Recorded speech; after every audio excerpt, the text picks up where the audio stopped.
Hi, and welcome to another episode of the Silver Track Extra, where we give you tools, tips, and tricks to improve your guard management, retain more customers, win more contracts, and gain the upper hand against your competitors. Here are your hosts, Chris Anderson and Johnny Page. What's up, Silver Track Nation? Johnny Page here, introducing episode number 76 of the Silver Track Extra. Today we're going to change things up a little bit. We had the pleasure of interviewing Gary Kuty, who is an industry veteran. He's been in the industry for over 30 years, and if you've ever Googled a number of different things, I'm sure that Kuty and Associates came up. He's now working with Guardian 8 and has some amazing things to share with us on this podcast. Before we jump in, I just want to say this is an episode that you will want to listen to all the way through. It's a little bit longer than usual. I think we're around 32 minutes or so, but it is content worth spending the time to listen to. So whether you're on your way home from a long day at work or out on patrol or doing the dishes or mowing the lawn, make sure that you listen to this episode all the way through. And then, of course, visit us at silvertracksoftware.com/76 for the show notes of this episode. Well, let's waste no further time. Here's Chris and I in our interview with Gary Kuty. Good morning, Gary Kuty. Hey, Gary, this is Johnny and Chris over at the Silver Track Extra. How are you? I'm good, guys. How are you? We're doing great. Thanks so much for taking the time to join us. Yeah, we appreciate it, Gary. Thank you very much. Yeah, so we're actually rolling on the recording already, and I just wanted to give our audience a quick background on how we got introduced to you. Or at least I think you've been around in the industry for long enough for everyone to know who your name is, but we've got the pleasure of meeting you in person at the recent Cal Saga conference, and there was a lot of downtime, and during one of those extended periods of downtime, I had the pleasure of just having a great conversation with Gary, and it was obvious in about 5 minutes or less than that he knew a lot about the industry and that you just have a passion and a heart for a lot of the guys in the industry who are running their businesses. So I thought it'd be a great fit to have you on the show. So I really appreciate you taking the time. So Gary, why don't you give us a little background of how you got into the industry and what kind of drove you towards security? Sure, I'd love to. Thank you very much. Ironically, right out of high school, I got a job on a local police department as a dispatcher and police dispatcher, and I was going to college at the time. I went to Youngstown State University, where I eventually earned my degree in Bachelor of Science in Law Enforcement Administration with a minor in marketing, which is pretty unique. You don't see that a whole lot. Yeah. I guess back then I had the passion for sales and marketing, just didn't realize it. But while I was going to school, I was going to school part-time and working full-time, and then eventually when I turned 21, I got into law enforcement from a street level, so I started working in law enforcement, and I worked that for about 9 years for a couple of different departments, and actually I got very interested in the railroad security aspect, the private security, quasi public security institute known as the railroad police. So I ended up finishing my career as a railroad policeman. And while I was going to college, I had a college professor that was a retired FBI agent, had retired and went into private security, and had always encouraged me about considering private security as opposed to law enforcement. He always talked about a better quality of life and a chance to earn better than you can in the public sector, and that stuck with me in that 8 or 9 years that I spent in public law enforcement, and had an opportunity in about 34 years ago to take a job. I actually retired from law enforcement and took a job with a company back then known as Hospital Shared Services Security, now called HHS, out of Denver, Colorado. Yeah. Mm-hmm. One of the founders there, Russ Calling, really gave me my first break. Funny story, Russ said, former police officers are reactive as opposed to proactive. They typically don't make great security guys. And I just about begged him to hire me, and he did. Moved me out to Colorado, and that really started my career in the public sector. So 34 years later, to give you a quick snapshot of those 34 years, I worked for HHS, and then we were got transferred to the Bay Area, worked out of Oakland, California. My wife gave birth to twins while we were out there, so that changed life as we knew it. And Wow. Back east, and went to work for Allied Security out of Detroit and Cleveland. Worked there for several years, and worked for a couple other regional companies. And my last stop, I co-owned a company in Columbus, Ohio, security company, up until like 2002. Being that my passion had always been sales and marketing and consulting, I really wanted to get into the consulting end of the business. So in 2002, I opened a company called Kuty and Associates, which most people know me from, and we did marketing, management, and sales consulting for private security companies. And I did that up until November of last year, and that's where I ended up where I'm at today with Guardian 8. Wow. So it seems like there's so many different, so many things you just mentioned piqued my interest. And one of them being, I never really thought of what a railroad police would be, but I would venture to say you got to see a lot of the country during that time. Were you traveling a lot to be a policeman on the railroad? In a region, yes. So the region we had was New York, Pennsylvania, Ohio, a pretty sizable region. And unfortunately, you're not traveling in dining cars as a railroad policeman. Yeah. You're usually where the tracks run through the worst neighborhoods, as it goes, and a lot of times chasing trains, chasing high cargo boxcars and that had been set aside or whatever, thefts of railroad property, Wow. thefts in the yard. So, yeah, a lot of lonely times, a lot of alone time too. Most of the time, you're by yourself with just a radio, and be honest with you, with that big of a territory, half the time you weren't even exactly sure where you were at. Wow. Wow. Which made it scarier when I look back at it now. Yeah, that's a great job, though, Johnny. Gary, would you say the railroad business is really hard to get into, period, right? But it is a really good job. The guys I know that were on it or working in that industry, it's pretty cool. It really is. It was a great job. I almost doubled my salary from a local law enforcement agency to go to the railroad, which was phenomenal. I just happened to help a railroad policeman one night that was involved in chasing down a copper wire thief, and we started chatting, and he said, "Hey, we're hiring." And as the story goes, they said, "So what's a security guard on a railroad make?" And of course I offended him. I'm not a security guard. I'm a police officer, and I probably have more power than you, which he did, because we had appointments by the governors of all New York, Pennsylvania, and Ohio as commissioned railroad policemen through a federal act. So, we had a multi-state jurisdiction.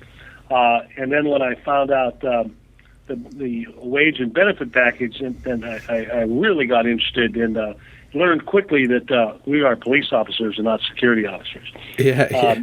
Great business. But in a sense, it was like, that was kind of my first taste of, private security and away from a municipal level, and I enjoyed it. And I got to tell you, I've never looked back. It was the best decision I made was getting out of public law enforcement and getting in, because everything my professor told me about quality of life, the ability to earn, the people that you're going to meet along the way, it's worked out perfectly for me. I couldn't be any happier, and I love to give back. Yeah, no, that's fantastic. So we both had the pleasure, you with Guardian 8 and us with Silver Track, of going to both the ASIS conference in Anaheim and then a couple weeks later going to Calsaga. And I think that it affords a unique opportunity on both like an international level and a local level to see what's going on in the security industry, to kind of get a pulse of how things are going. When everyone converges in one place,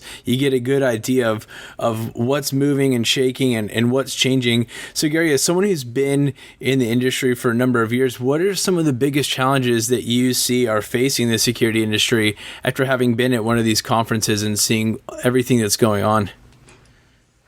That's a great question, and it's an easy one for me to answer because the industry has evolved so much over the past 34 years that I've been involved in it, that I think that the biggest concern I have now and I had this when I had my customers at Kuty Associates, is the adoption of technology. Many of the local and small regional and local companies are really falling behind in a hurry on adopting technology to help their businesses.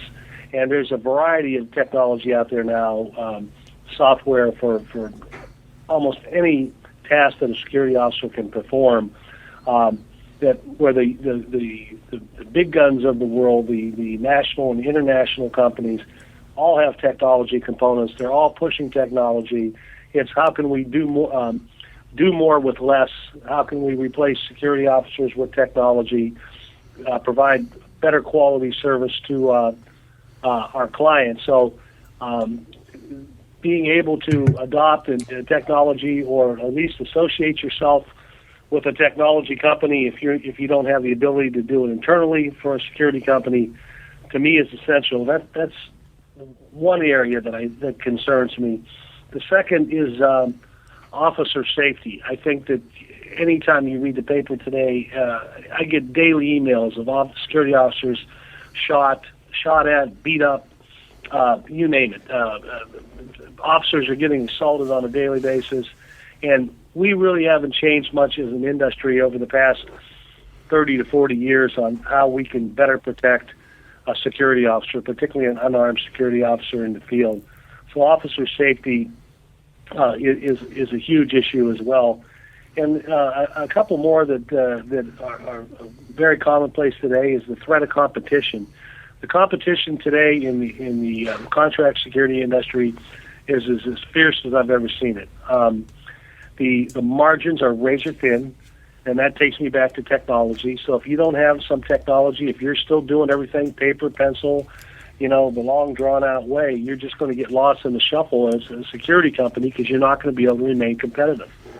And that leads me into the last area of concern, which would be recruiting. Quality of security individuals seems to be deteriorating. I hear that everywhere I go, all over the country, and I travel from coast to coast, border to border. We can't get good people, and part of that is the clients, don't want to pay what they need to pay for security companies to attract quality people. But unfortunately, a security officer position today is still more of a stopgap position than it is a career in most organizations, particularly in the contract security industry. So we're recruiting people at the lower end of the pay scale that aren't as well educated, or they don't have the experience that we would like to have, and then we're not providing them any technology to help them do their job better, that can make them safer. And then at the end of the day, that's where we lose out that competitive edge that we have with some of the larger companies that have the ability to do all those things. Well, SilverTrack Nation, let's take a break and hear from our sponsors over at Paperless Proposal. If you want to give your company a strong competitive advantage when prospective clients view your business proposals, use Paperless Proposal software to create visually stunning multimedia proposals. When you submit a multimedia proposal to a prospective client, you instantly create a personal connection with the people who view your proposal through the use of video clips that can be both pre-recorded or recorded directly from your webcam. Video allows you to present your company in a far more effective manner than using a dull text or PDF document, which is what your competitors will probably be using. Visit paperlessproposal.com/silvertrack to take advantage of a special offer just for our listeners. Now, let's get back to our featured conversation.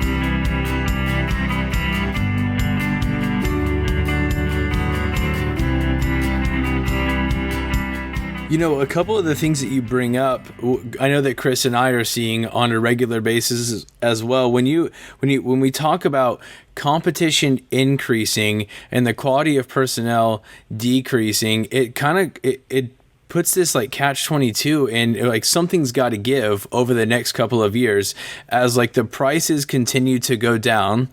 in terms of just some of the contracts that we're seeing, in terms of what they're paying an officer hourly and what they're charging hourly to the client, is causing the like what we're talking about here, the quality of the officer that they're hiring is getting lower and lower. So something has got to give over the next couple of years, and there are a few companies that are popping up they don't compete on price, and we hopefully equip companies to do that as well. One of the questions I'd like to ask you is, a company that's struggling to adopt technology, how do you maybe you go to a show like ASIS or CalSaga and you see tons of different software solutions out there. What would be just a quick and easy filtering process that you could give a security company that would help them know what's necessary and what's not? Because I feel like so many solutions are thrown at someone that they kind of look like a deer in headlights, and it causes them to just be static rather than filtering through and implementing the ones that really will improve their business. So what advice would you give a company that is trying to filter through so many different software solutions? That's a great question. I think that, first of all, you need to take baby steps. You're not going to be, a smaller company is not going to be able to accomplish all of this overnight.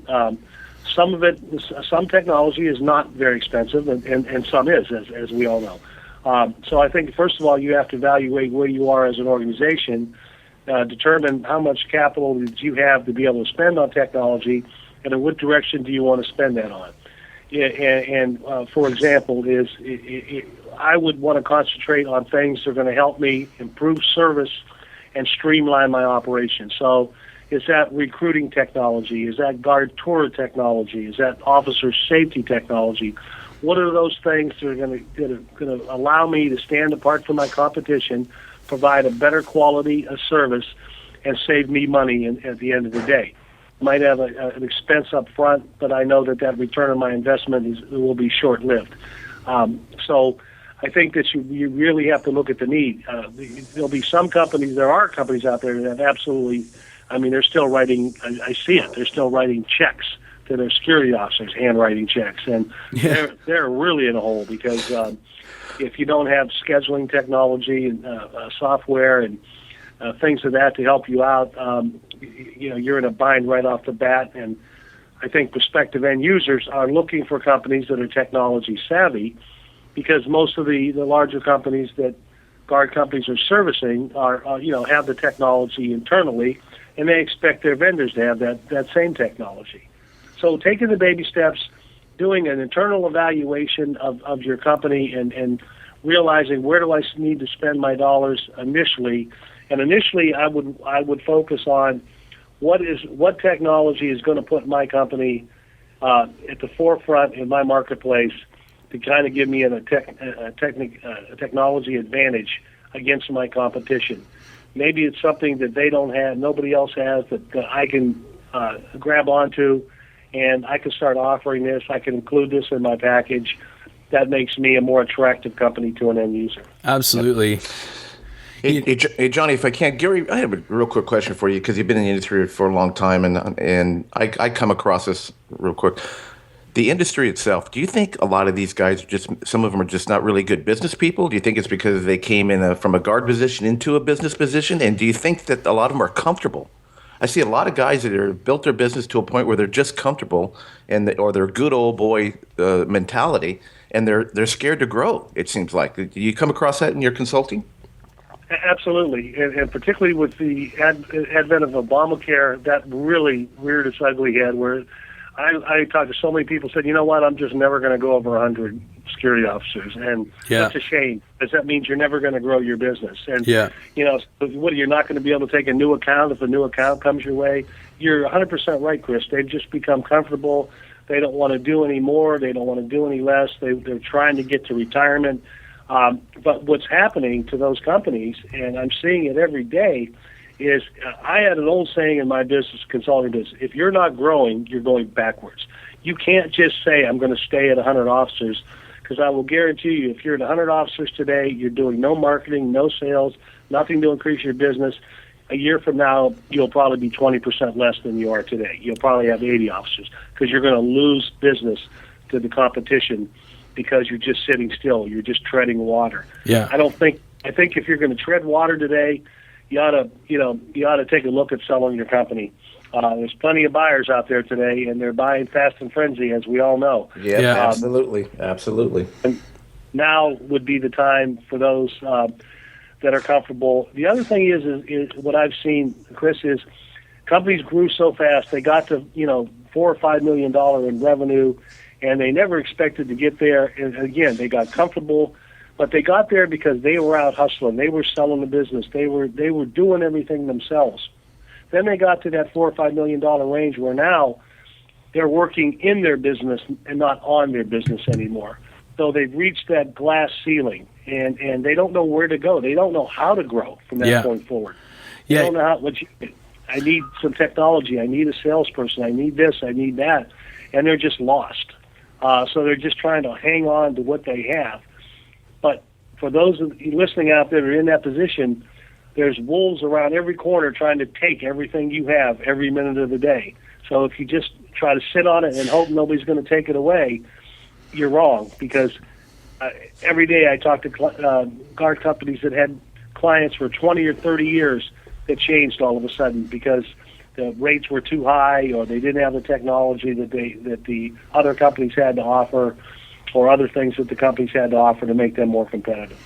Yeah, I think that you brought up a great point that kind of brings us back to a previous point in the conversation, that if you're an owner of a company, a good way to decide what technology tools you should be implementing are tools that, number one, give you a competitive advantage, like Gary referred to. The second is a tool that allows you to work on your business more. So if there's something that can free up your time to be someone that is working on your business rather than being one of the like a cog in the giant operation, you need to implement a software solution that would get you outside of your business and working on it. That will in turn allow you to improve your business and take it to the next level. And I think that I'd like to get into the conversation here, what you're currently involved in at Guardian 8, Gary. So tell us a little bit about what Guardian 8 is. I know that I've seen the name around a lot, and of course we got to see exactly what you guys do at CalSaga, but share for our audience what Guardian 8 does and what's the mission of Guardian 8 for the security industry. Absolutely. To give you a little background, as I mentioned, when I had Kuty and Associates, I thought I would have Kuty and Associates till retirement, which hopefully is only a couple years away. But in January of '94, Guardian 8 attended one of my sales training seminars in Las Vegas. I had never heard of them. They came in with this product called a Pro V2, which is a non-lethal defensive tool that they developed primarily for the security industry. And to be honest with you, gentlemen, I just fell in love with it overnight. And flash forward 11 months later, about 90% of my work in my consulting business was with Guardian 8, where they finally approached me in late October of last year and said, "We'd just like you to come to work for us. We know we're taking up all your time anyway, and we'd just rather have you a member of our team, and you've given us full time and then some." So actually, on November 1st this year, I celebrated my first year anniversary with the company. Oh, awesome. Excited. It's a startup technology company. A couple former TASER people were involved in the startup operation. It's a defensive tool for security officers that can provide audio and video live recording of an incident.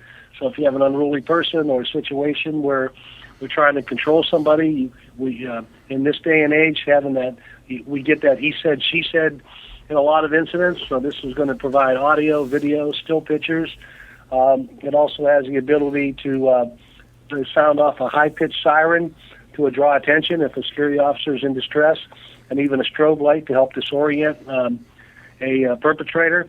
And last but not least, if it's 3 levels of defense. The tool's designed to be first when you first arm it, it'll throw out a laser spotter, a laser spot on it is universal for this isn't good. You have a laser on you. You're really not sure what it is, but you probably don't want to find out either. Yeah.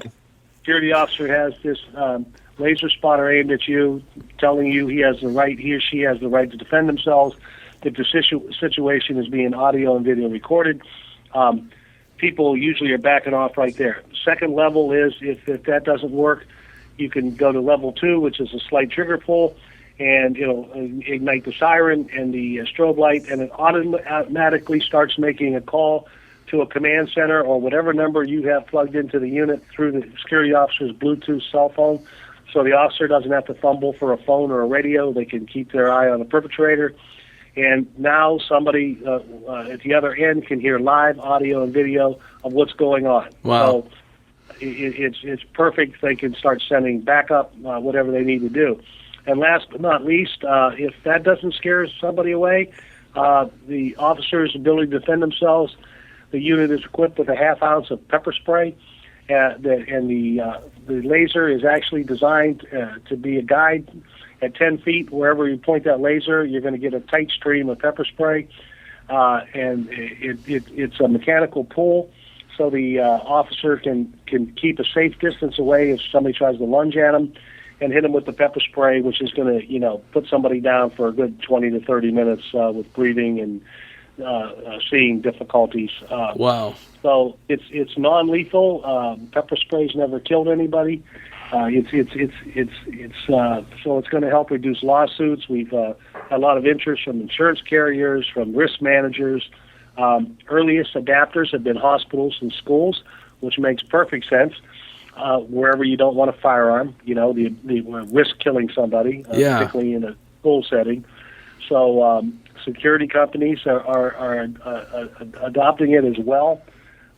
Like any new technology, it's and as you guys know with your technology, it's convincing the security end users that this 5 or 6 cents an hour that it might cost you to put on a security officer on a 168-hour account is worth an investment. I had somebody tell me, well, I'm not sure I can afford it. And my response is, I'm not sure you can afford not to have it. Yeah. Because when you look at general liability claims, workers' compensation claims, when you add up what you might have paid over the years in those types of claims compared to better protecting your security officer and helping to reduce claims to your company, to me, it's a no-brainer.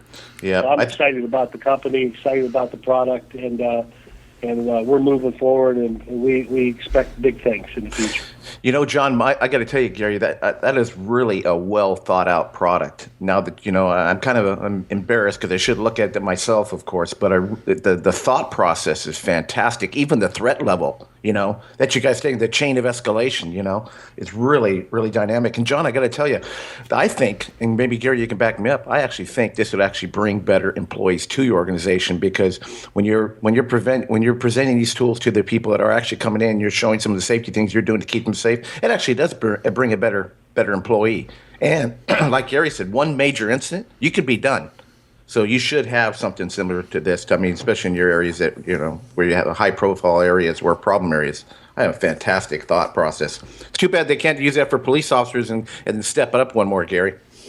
Yeah, well, there's some SROs at a school in Texas that were carrying weapons, and the school said we absolutely want to take the weapons off. And initially, as you can imagine, these were school resource officers, commissioned police officers. There was resistance, but today they love it. Once our trainer went out there and trained them up on it and showed them the benefits of it, it's one of those that, you almost have to see it to believe it. You can look at it on our website and you can read literature, but every time I do a demo and somebody says, oh my goodness, I couldn't, I've read about it, and I was kind of half-hearted on it. And it was the same with me when I first heard about it. I picked it up, I looked at it, I said, could look like a toy a little bit, or not sure exactly what this is. But once I got that demonstration of what it could do, I told these guys at that point, I think this can revolutionize the industry as it comes to officer safety. Well, I got to tell you, looking at the tool right now, it's really unique. The way as fast as technology is moving, I wouldn't know what it was if I was somebody out there thinking, man, am I missed something? Having that thing point at me, Well, in a couple examples, we are in a school district in the Midwest. It was a inner city school district that were having incidents, 1 or 2 a week, where security officers, unarmed security officers, were getting assaulted by just kids that nothing better to do but push around the security officer walking down the hall. They put a few dozen units on select security officers in this school system in August. I just spoke with the chief of security a couple of weeks ago, and he said, "Gary, I'm sure you'd love me to tell you we pulled it out, and we've had to use the pepper spray 5 or 6 times on children." He says, "The fact is, we've never pulled it out of the holster since we've had it in." And that's exactly what I was looking for. That's awesome. That's exactly what we're looking for, too. The fact now that they're not going to push that security officer because, hey, what's this on their duty belt? We have no idea what that is. They don't want to find out what it is, and the security staff isn't sharing with the children what it is. But now they know this isn't somebody just going to, the only thing they can do is throw their phone at me. Yeah. If there's a situation, this is somebody that's got a way to defend themselves. Yeah. And you're right, Chris. I think it is going to attract a better quality of individual, because somebody that might be a little leery about standing out in the middle of a dark parking lot with nothing but a cell phone is going to feel a little better protected, that they know they have that instant Bluetooth communication, and they also have a way to identify somebody should a situation occur. Yeah, you know what they need to do, Gary? They need to give this to school teachers. It's getting to that point. I don't know if you see, on Facebook, all these teachers that are getting beat up by kids. I mean, give it to teachers. And the last question, can the public buy this, or is this just strictly, guard business type stuff? Got to be certified or anything like that?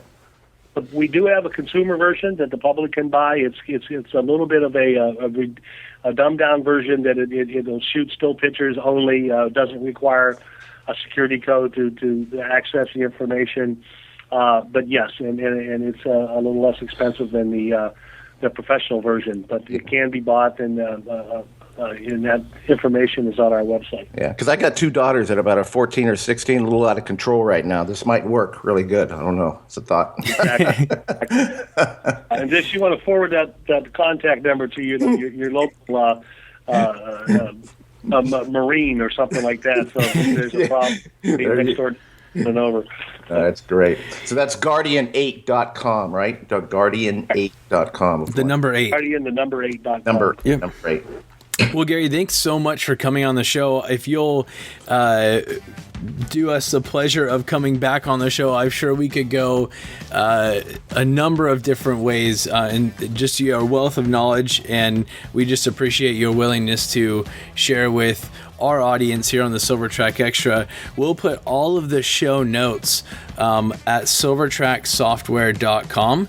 Just click on the podcast link at the top of the page, and you'll be taken to full show notes. Everything that we covered here will be written out and summarized in a nice article, and so that you can share that, our listeners can share that with their colleagues. Just a great episode here. We sincerely appreciate you coming on. Gary, anything else you'd like to share with our audience before we wrap up? No, it was my pleasure. I appreciate it. I always love to talk about the security industry. It's been good to me. I love to share. And to your listeners, I've got, like I said, now over 40 years of industry experience. And if anybody ever needed any advice or question, I'm always available to help young people in the business to grow. Yeah, Gary, I also want to thank you too, because I hear all the time from the customers that we have are people that you've offered. You're always there for people, and I know you're running a business, but you provide quite a bit of consulting for free for people. I've heard in the past, just being helpful. So I think everybody appreciates that, and I know I certainly do. So thank you for your time. You've helped me quite a bit when I had my business. So thank you for coming on. You're welcome. Thank you, gentlemen. Have a great day. Bye now.